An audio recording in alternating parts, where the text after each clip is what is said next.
خطبہ نمبر 202 آپ علیہ السلام کا ارشاد گرامی۔ کہا جاتا ہے کہ یہ کلمات سیدۃ النساء العالمین کے دفن کے موقع پر پیغمبر اسلام صلی اللہ علیہ وآلہ وسلم سے رازدارانہ گفتگو کے انداز سے کہے گئے تھے۔ بسم اللہ الرحمن الرحیم۔ السلام عليك يا رسول الله عني وعن ابنتك النازلة في جوارك والسريعة اللحاق بك۔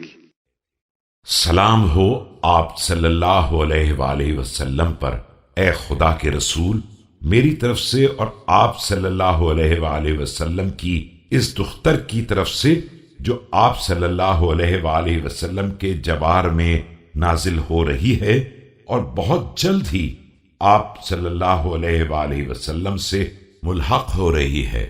قل يا رسول الله عن سفيتك صبري ورق عنها تجلدي۔ یا رسول اللہ، میری قوت صبر آپ صلی اللہ علیہ وآلہ وسلم کی منتخب روزگار دختر کے بارے میں ختم ہوئی جا رہی ہے اور میری ہمت ساتھ چھوڑے دے رہی ہے۔ إلا أن في التأسي لي بعظيم فرقتك وفادح مصيبتك موضع تعز، فلقد وسدتك في ملحودة قبرك وفاضت بين نحري وصدري نفسك۔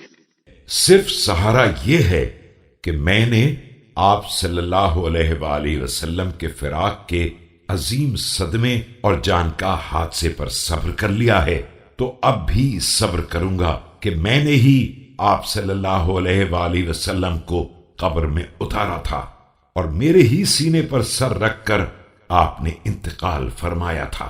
فإنا لله وإنا إليه راجعون۔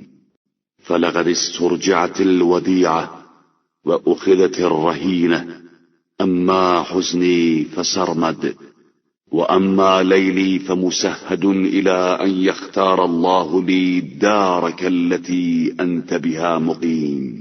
بہرحال میں اللہ ہی کے لیے ہوں اور مجھے بھی اسی کی بارگاہ میں واپس جانا ہے۔ آج امانت واپس چلی گئی اور جو چیز میری تحویل میں تھی وہ مجھ سے چھڑا لی گئی۔ اب میرا رنج غم دائمی ہے اور میری راتیں نظر بیداری ہیں، جب تک مجھے بھی پروردگار اس گھر تک نہ پہنچا دے جہاں آپ صلی اللہ علیہ وآلہ وسلم کا قیام ہے۔ وستنبئك ابنتك بتضافر أمتك على هضمها، فأحفها السؤال واستخبرها الحال، هذا ولم يطل العهد ولم يخل منك الذكر۔ ان قریب آپ صلی اللہ علیہ وآلہ وسلم کی دختر نیک اختر ان حالات کی اطلاع دے گی کہ کس طرح آپ صلی اللہ علیہ وآلہ وسلم کی امت نے اس پر ظلم ڈھانے کے لیے اتفاق کر لیا تھا۔ آپ صلی اللہ علیہ وآلہ وسلم اس سے مفصل سوال فرمائیں اور جملہ حالات دریافت کریں۔ افسوس کہ یہ سب اس وقت ہوا ہے جب آپ کا زمانہ گزرے دیر نہیں ہوئی ہے اور ابھی آپ کا تذکرہ باقی ہے۔ والسلام عليكما سلام مودع لا قال ولا سئم، فإن أنصرف فلا عن ملالة وإن أقم فلا عن سوء ظن بما وعد الله الصابرين۔ میرا سلام ہو آپ دونوں پر، اس شخص کا سلام جو رخصت کرنے والا ہے اور دل تنگ و ملول نہیں ہے۔ میں اگر اس قبر سے واپس چلا جاؤں تو یہ کسی دل تنگی کا نتیجہ نہیں ہے، اور اگر یہیں ٹھہر جاؤں تو یہ اس وعدے کی بے اعتباری نہیں ہے جو پروردگار نے صبر کرنے والوں سے کیا ہے۔